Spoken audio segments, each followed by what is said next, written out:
When a serial killer is captured, there's an elite band of experts called upon by the police to help interview the deadliest category of murderer. Psychologists, psychiatrists, and profilers, they are men and women who have spent their entire working lives face to face with some of the most dangerous killers the world has ever known. Too many similarities for the question not to be asked, and for you not to say why. No comment. No comment. They paint the image that I was this monster who picked up like these altar boys along the street and swatted them like flies. I said, this is ludicrous. I am sorry for all the pain that my actions have caused. I am prepared to die if you say it is necessary. After working for decades intimately with the most violent people alive, our experts have developed the skills to protect themselves. If you don't distance yourself, it will get to you over time. I do not want some of the stuff going through their minds to be running around inside mine. Every time that you are called upon to do it, you have to take a deep breath and you have to go back into that darkness. Now, for the first time, these experts have come together to see if there are any common factors in the lives of serial killers that have pushed seemingly ordinary men and women to commit this most heinous of crimes. I don't believe anyone is born a serial killer. We need to know the motivation and what they're getting out of it. What's feeding their fetishes? Lack of love, lack of family bonding, lack of affection, punishment. Could these combined factors reach a breaking point that could push the individual over the edge and help us understand what it takes to make a monster? Serial killing is the malign waste product of a dysfunctional culture.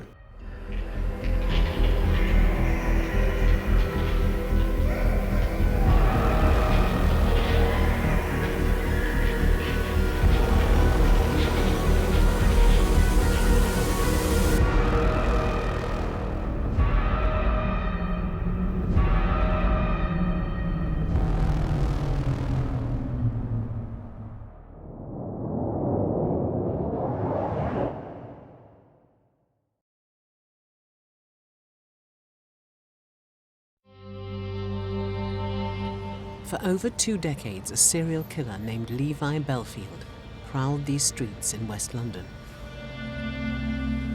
He used this 10-mile square patch as a hunting ground, preying on young blonde victims.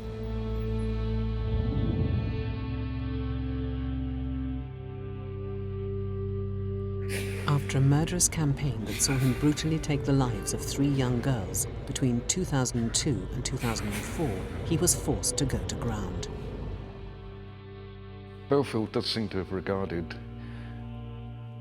young women with a degree of contempt, just something to be used.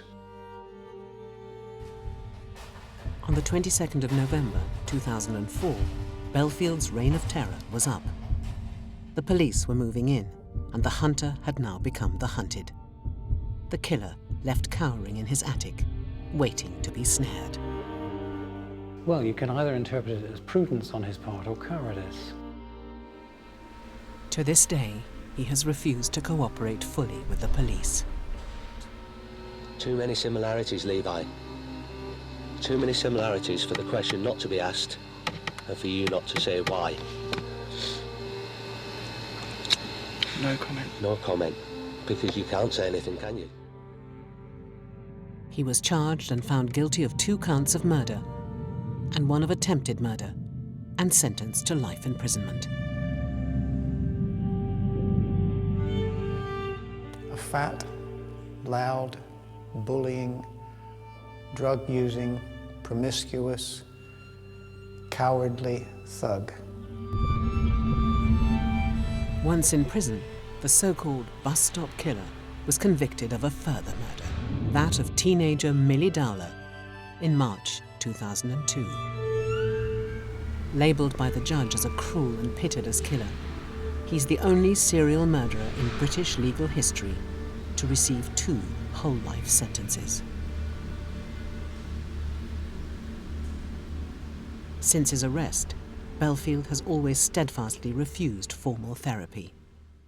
But Dr. Julian Boone, a forensic psychologist who's assessed hundreds of British murderers, believes the trail of devastation Bellfield left in his wake also holds enough clues as to why he became the monster he did. Right down to his now infamous no-comment interview. And at no stage over the last 2 days have you denied any involvement in these incidences? No comment. Why is that, Levi? No comment. Even with no-comment interviews, one can learn things about the individuals being interviewed. My belief is that people like me would be only too quick to expose the fragility of his ego. And people like me would be asking questions, so why are you so close to your mother? Because there are some questions to be asked there, and he wouldn't like that at all.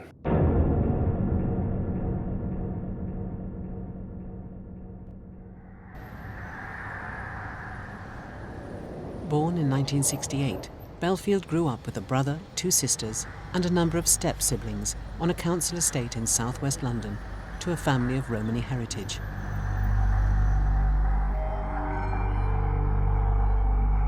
A fractured relationship with his father intensified the bond with his mother, Jean.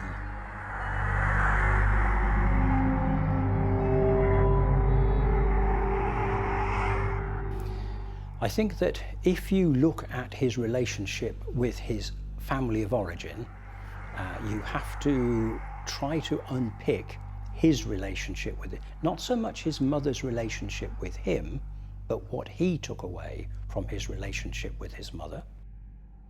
He said his father was an alcoholic. Now that is a very strange thing for somebody of Romany stock to say about an immediate family member. And if we contrast that with the relationship which he has been reported numerously as having with his mother, as being idyllic and worshipful and that kind of thing, the imbalance that that brings is you don't get the essential building blocks of consistency. And if you don't learn consistency in upbringing, you quickly learn to do 2 things. One, not trust other people, because you never know where you are, because there's been no consistency in psychological consistency, that is, in upbringing. But also, you turn very quickly to control. Why control? Because the uncertainty that you otherwise have is unbearable, because that goes right back to your childhood, where you always had uncertainty. You didn't know whether Dad was going to come home and kick you, or whether Dad was going to come home and kiss you.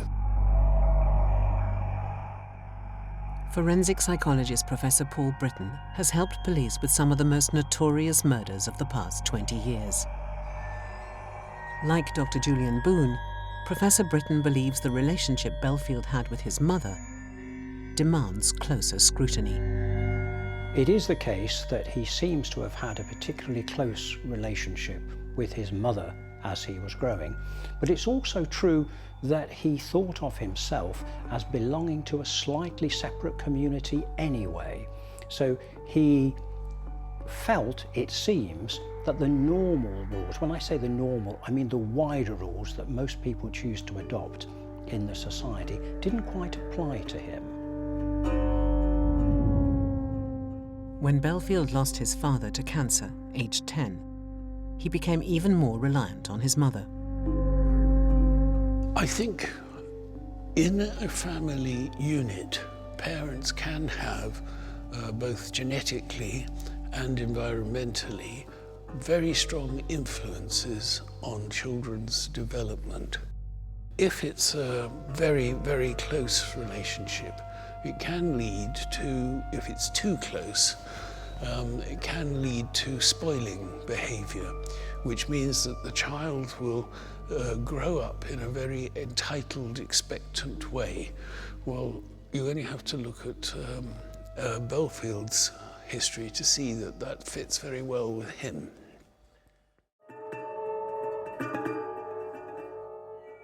That growing sense of isolation that Bellfield felt soon turned to frustration, which would ultimately manifest itself in anger that he would unleash with devastating effect. when he found himself being rejected by the opposite sex for the first time.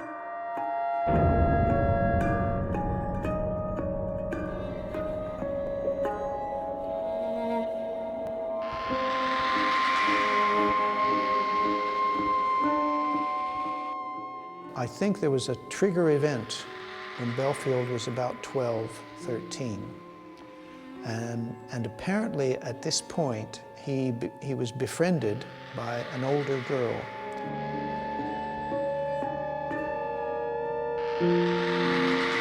Someone he desired, who was blonde, who was older than him, and who was superior to him.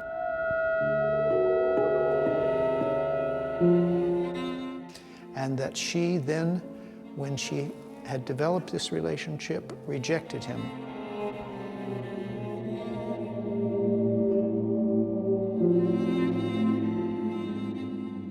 What happened to that girl was that she disappeared and was murdered.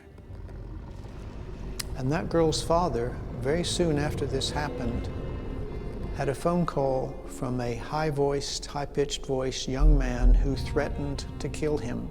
And the father maintained, and always maintained, that he recognized that voice as Bellfield's. But in the absence of proof, the murderer of 14-year-old Patsy Morris remained at large. Some suggest that it was Patsy's death that triggered Bellfield's violent obsession with blondes.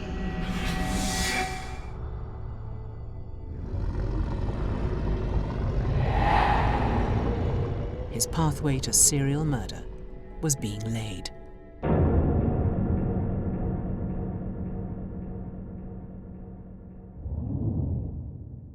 Bellfield was determined he wasn't going to suffer further rejection, and so he decided to match his physique to his own grandiose sense of self-worth. He turned to anabolic steroids as a quick fix to his confidence as well as his puny build. By his early 20s, he was 6 foot tall and 20 stone in weight.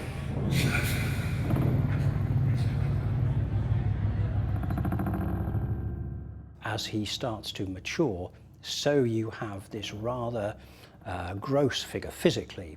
For many people, it might be viewed as quite grotesque, except for him, it became a very important part of his ability to get what he wanted it, and he would use it then to literally batter his way to where he wanted to be.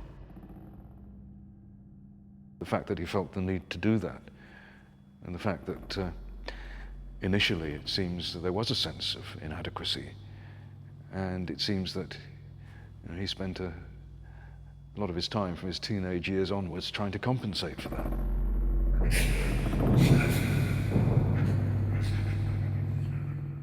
His desire for the machismo and hanging out with men and drinking hard and going to pubs and things like that, and the swagger and all the rest of it, I think that will be appealing to him because it reinforces that he's a someone, and has friends and all of this stuff.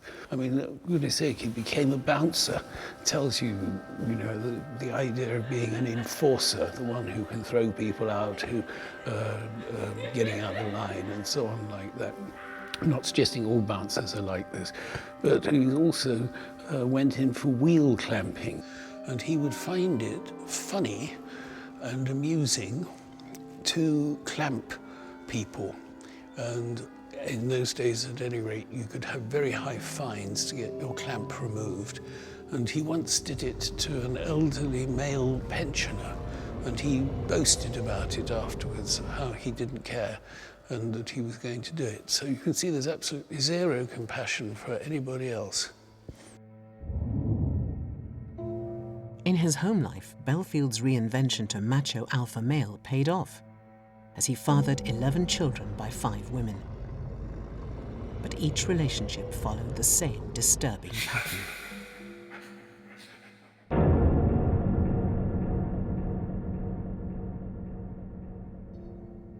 Dr. Adrian Needs is a forensic psychologist who spent over 25 years working with murderers in British prisons. He believes that what led Bellfield to become a serial murderer was fueled in part by a need to obliterate his permanent sense of inadequacy. It's interesting that there were reports from several former girlfriends that he was extremely controlling. Initially, he would attempt to be charming and considerate and that sort of thing, but within seems a very short space of time, then they would live in fear of him.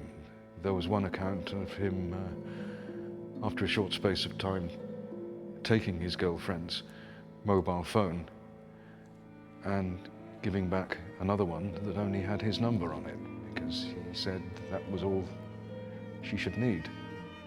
And on one notorious occasion, he told one girl that she was to spend the night on a stool in the kitchen and she mustn't move from there. This is when he went off to bed, so she was so scared she stayed there all night.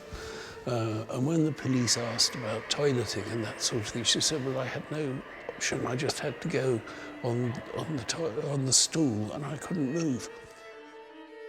It's a need to demonstrate to themselves that they have power. And what we find very quickly is that they have an inner uncertainty of themselves, and that's a means by which they can compensate for feeling non-powerful. I mean, at the end of the day, he's scared of women, and scared of being rejected by women who he likes, who he's attracted to. Hence the need to control them with macho bullshit.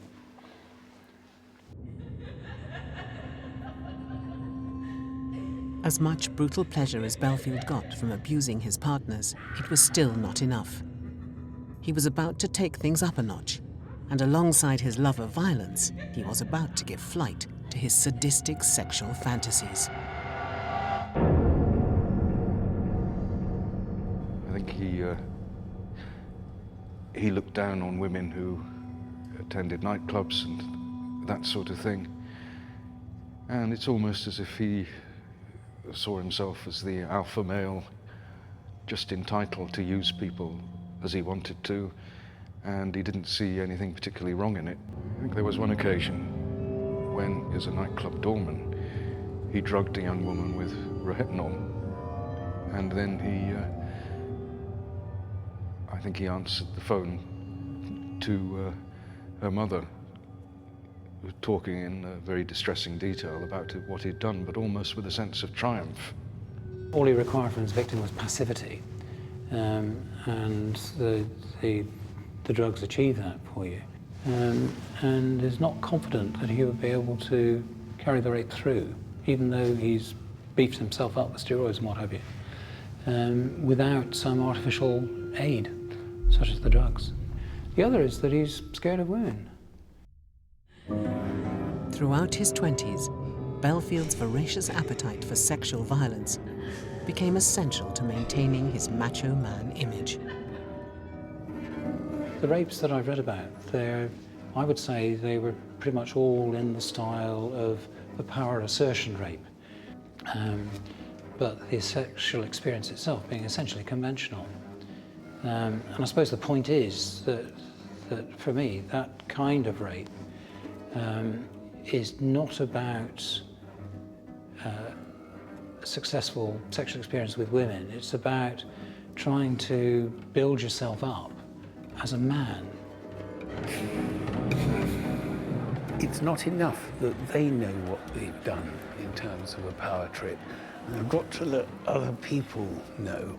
And by saying something like, "You won't believe what I've just done," you're building up your part and convincing them that you're someone, a powerful man. But at the same time, if they're believing you're capable of doing something absolutely outrageous and wicked and vile or whatever like that, then that's enough, because they've got respect in a weird sort of way. Bellfield's bravado knew no bounds. He even bragged about his depravity to his girlfriend of the time. He had gotten to the stage where he would tell her that he was going out and that he had raped other women.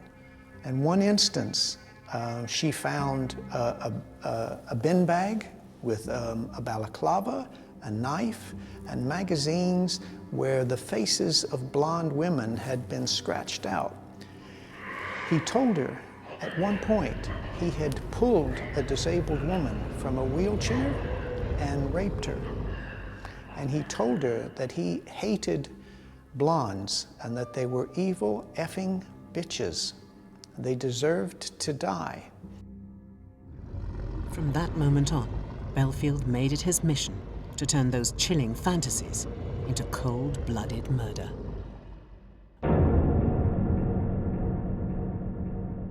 He was going out, and almost on a daily basis, he was marauding in his cars and his van, looking for now female victims. But the signal thing was that at some point in the back of his mind was this hatred of blondes, and not just any blondes, blondes who were superior to him, blondes who might reject him.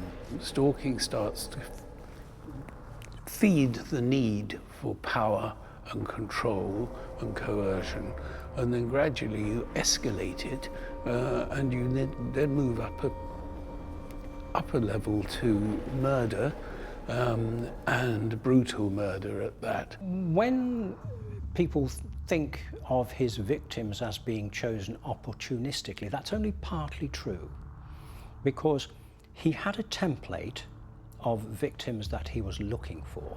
So a young person needed to meet a particular sort of description. And this is where his planning came into play. I mean, this is a person who would track buses in order to look who was in there, who was getting off where, and cruise areas in order to be working out where's the best place to be, where shouldn't you be. So opportunistic, yes, but opportunistic in the context of reasonably careful planning. Dr. Samantha Lundrigan has worked alongside the police on major crime investigations and believes that Bellfield was meticulously organized when it came to hunting his victims. Within cities or with the cities or towns, there are ebbs and flows to the day-to-day routine, routines of people. In the morning you get commuters coming in and then commuters coming out at the end of the day, and then the things change once you get to the nighttime economy, and he will have been well aware, intimately connected with all these different changes in the environment, and really attuned to when and where was the most likely that he would identify a target that was suitable. After Bellfield was caught, police were able to make what is known as a geographical profile of the area where the murders happened. It demonstrated clearly that Bellfield was a creature of habit, and indeed habitat, who lived and worked and killed on his own doorstep. When you look in amongst the crime pattern as well, you see he has a number of bases in this small area of West London that he knew so intimately, and that's what he did. He capitalised on his knowledge of the environment and used it to identify suitable victims. Choosing public transport hubs, specifically bus routes, as hunting grounds enabled Bellfield to spot young women getting off the buses at night, making them perfect targets for his murderous intentions. So his choice of public transport routes and bus stops in particular simply was a rational decision as the best way to identify vulnerable women who he could then isolate. We are talking about London, which is a busy place, even late at night in some respects. So what that allowed him to do was observe women as they got off their buses, and then inevitably had to walk some distance to get home. And he would find that opportunity, that perfect point in time and space where it was a lone woman, and he would use that to strike in a blitz-style attack, spend very little time with most of them, and be in and out almost immediately. And this is how, on the 21st of March 2002, Bellfield is thought to have zeroed in on his first known victim, 13-year-old schoolgirl Millie Dowler. I think it's within his capability to have seen the victim on her own, a young girl dressed in school uniform, just walking, and my personal belief is he used some sort of scam to entice her behind the hedge. So quick, can you help me? I don't know, my cat, can you help me find my cat, my dog, or something like that? And she would have gone in on a scam, and once behind the front door, well, hate to think. Millie's disappearance triggered a massive manhunt, with hundreds of police officers combing the local area where she disappeared. Despite a £100,000 reward for information, no trace of Millie was found, or clues that Bellfield was involved, even though he lived in a flat just a few hundred yards away from where she went missing. He was only there for 5 months, and so very quickly, and he was very clever, and he did this after most of his crimes, he went to great lengths to distance himself from the crimes that he'd just committed. So after that crime, he moved out of there extremely quickly. He got rid of the car that he'd been driving that day, as he did, which was a pattern that he repeated time and time again. He even went out of the country for a period of time. So he was very clever and very calculating. He knew he was connected deeply to those environments, but he did what he could afterwards to disassociate himself from them. It was 6 months before Millie's body was finally discovered, 30 miles away from where she disappeared.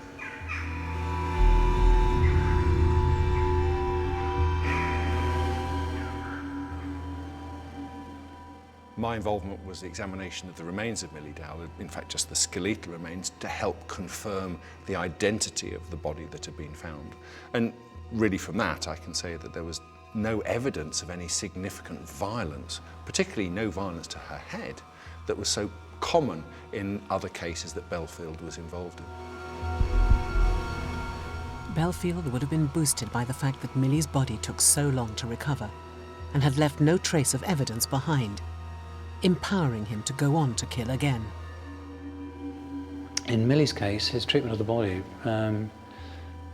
kind of suggests mainly that he was just doing what he thought was forensically prudent. You know, stripping the body, taking it to a remote spot, leaving it in a ditch. Why he didn't go further and bury the body, I don't know. Presumably he lacked the opportunity, or perhaps he was just lazy. This would be what they call, relatively speaking, an organised offender who tends to choose strangers as victims. And again, there's an element of power. While you're getting it on the domestic scene, you're being brutal to your female partner. If you're doing it to someone random, then that's even more potent, isn't it? Because they're going to say, why me? I've done nothing to you, that sort of thing. You only have to look at poor Millie to see why she must have been wondering all the time, why me? Why is he doing this to me? Millie Dowler's murder was to remain unsolved for almost a decade.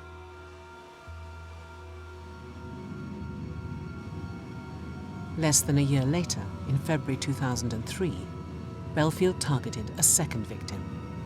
19-year-old Marsha McDonnell was attacked with a hammer to the back of the head after getting off a bus in Kingston upon Thames.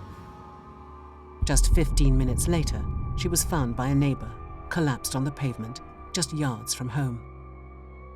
She died in hospital hours later.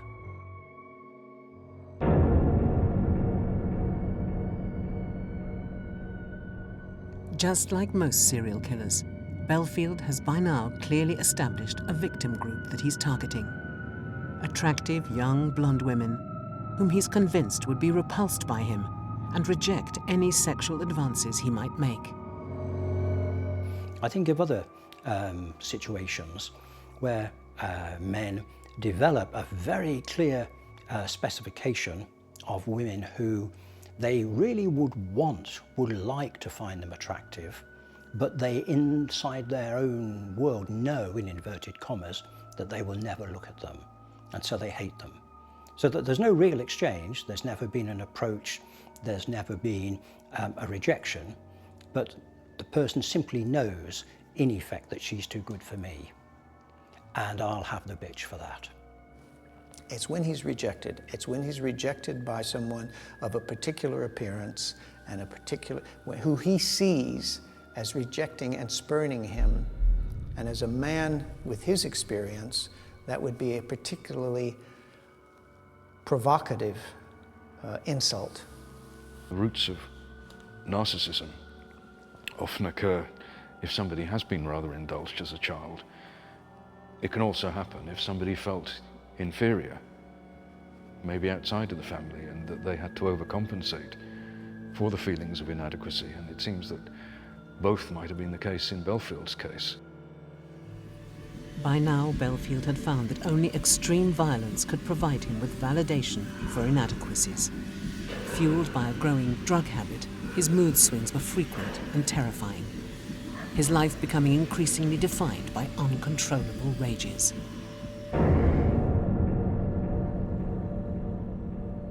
This is a man who's given to explosive rages within the context of his planning and preparation, to move from quiet, charming, placid behaviour to raging cruelty, apparently in a moment. This is truly frightening for people. It's also a tool that the offender will use to get what he wants, and that may very well be the death of someone. Bellfield's insatiable desire to kill continued. But as he targeted a third victim, 18-year-old Kate Sheedy, on the 28th of May, 2004, she sensed something was wrong as soon as she got off the bus.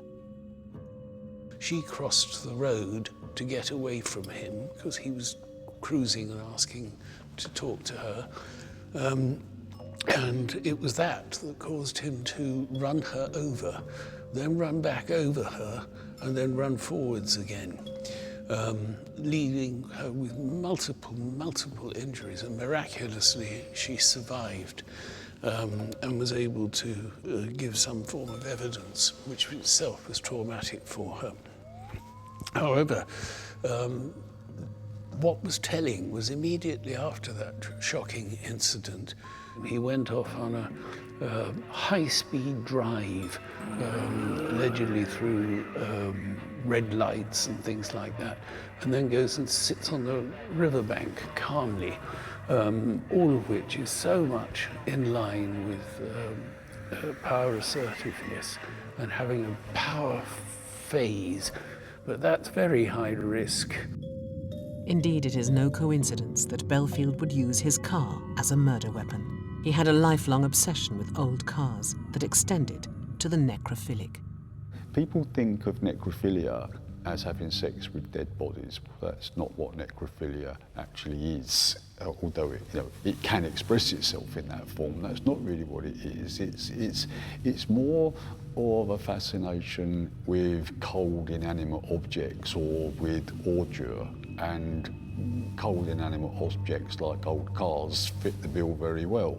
And there seems to have been an element of that in his background, as far as I've been aware of it. They augment his ego.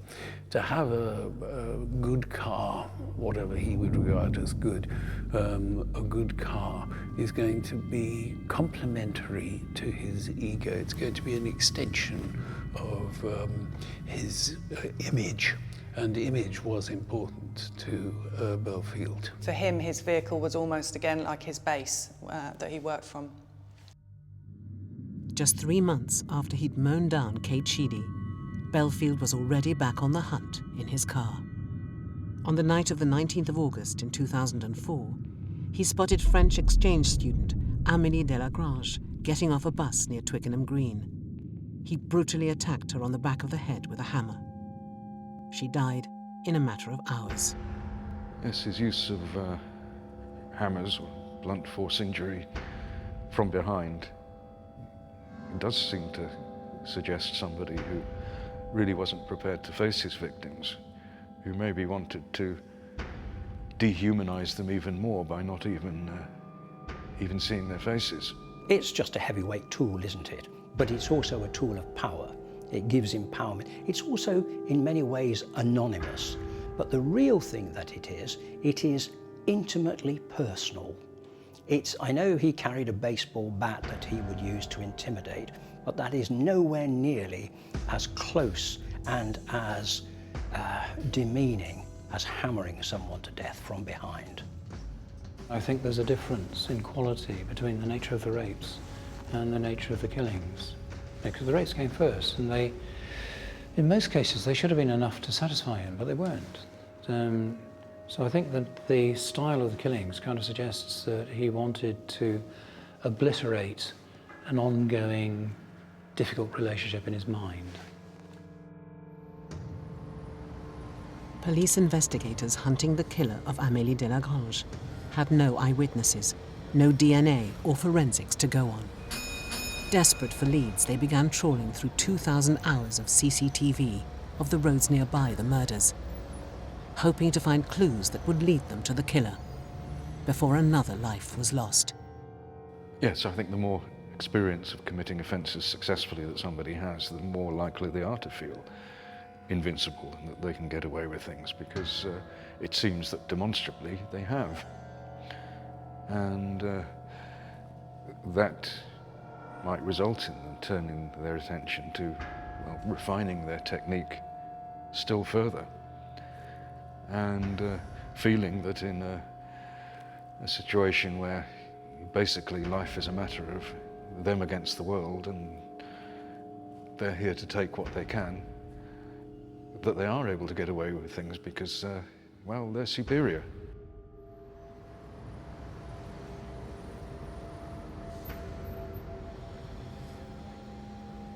He kept getting away with these offences, and he kept expecting, certainly in the early days, that he may well get a knock on his door, but he had so many lucky escapes that in itself will feed, especially someone with the personality profile of Bellfield, that will feed that already inherent confidence. I think that was his downfall as well, because while he was so familiar with his environments, what he wasn't perhaps thinking about so closely was that area of West London, like most of London, is surveyed all the time, not by people, but by technology. The breakthrough came when a white van was spotted on CCTV, parked nearby at the exact time of the attack on Amélie Delagrange. The van was linked to local wheel clapper, Levi Bellfield. Further CCTV research matched Bellfield's previous cars, placing him at the scene of the murder of Marsha McDonnell and the attempted murder of Kate Sheedy. The police were finally able to issue a warrant for Bellfield's arrest. As detectives searched the house, they found Bellfield hiding in the attic, alone. Certainly the police were pleasantly surprised, I think, at the ease of the arrest. He would say he was prudently hiding himself. I think everybody else would say he was cowering. And that would certainly fit with what seems to be revealed of his psychology and the nature of the rapes and the murders. Bellfield flatly refused to confess or comment on the heinous crimes he'd committed. And at no stage over the last 2 days have you denied any involvement in these offences? No comment. Why is that, Levi? No comment. Why haven't you sat there and said, jumped up and down and shouted from the rooftops, you've got the wrong person? No comment. No comment, no comment, no comment, over and over again, to the point where you believed that he wasn't even listening to the questions that were being put to him. And once or twice, or maybe 3 or 4 times actually, but this would be over a period of hours, he would suddenly react to something, usually related to him personally, and you could see a trace of anger in his eye or a contempt towards the officers doing the interviewing, which was interesting in itself. It can be a power play. You can say anything that you want. I'm going to show you that you can't bully me, I will hold my position. Or it can be that they are so nervous they don't know where they're going and they simply say no comment. But perhaps the real reason for Bellfield's refusal to comment and the constant denials can once again be traced all the way back to his relationship with his mother. A lot of people I have met and interviewed and gotten to know who were killers will continue to protest their innocence long beyond plausibility. And when asked about this and pressed about it, they say, "I do it because I don't want my mother to know it was actually true."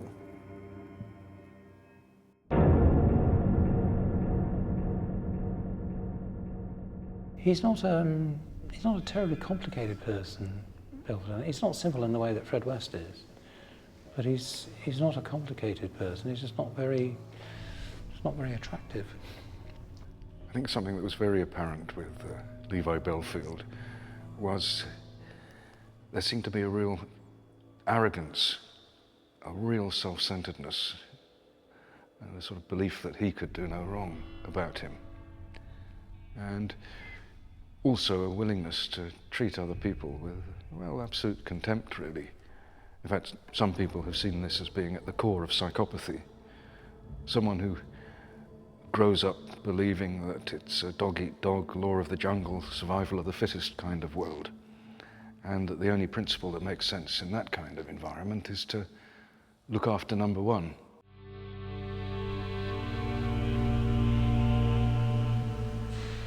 Bellfield was given a full life sentence for the murder of Marsha MacDonald and Amélie Delagrange, and the attempted murder of Kate Sheedy. 6 months after he was sentenced, Bellfield was further implicated in the murder of Millie Dowler. The police placed Bellfield near the scene using mobile phone records and CCTV of the car he was driving at the time. He was also discovered to have access to a flat within a stone's throw of where Millie was last seen.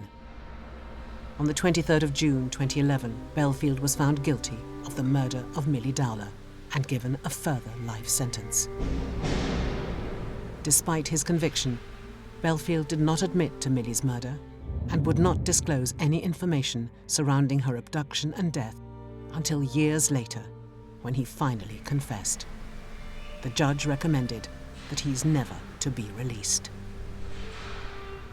I know someone who used to be an officer in the prison where Bellfield now resides and will for some time. And he has carried on pretty much the way he was then. He's an arrogant, obnoxious, demanding, lying bully insofar as he can. He's converted to Islam as a deep religious act of faith.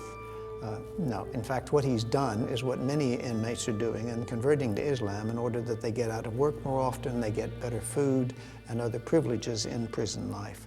In my view, given the level of psychopathy that would appear to be writ large in his MO, I don't believe he could be treated. The only sense in which psychopaths can be treated is when it's in their interests to be seen to be treated. It's surprisingly difficult to step away from macho bullshit. You might have to wait a few years for natural maturity to hopefully take place. But that would probably be on the basis of a sense of having sort of wasted time in life. I think if you wait for regret, it's going to be quite a long time.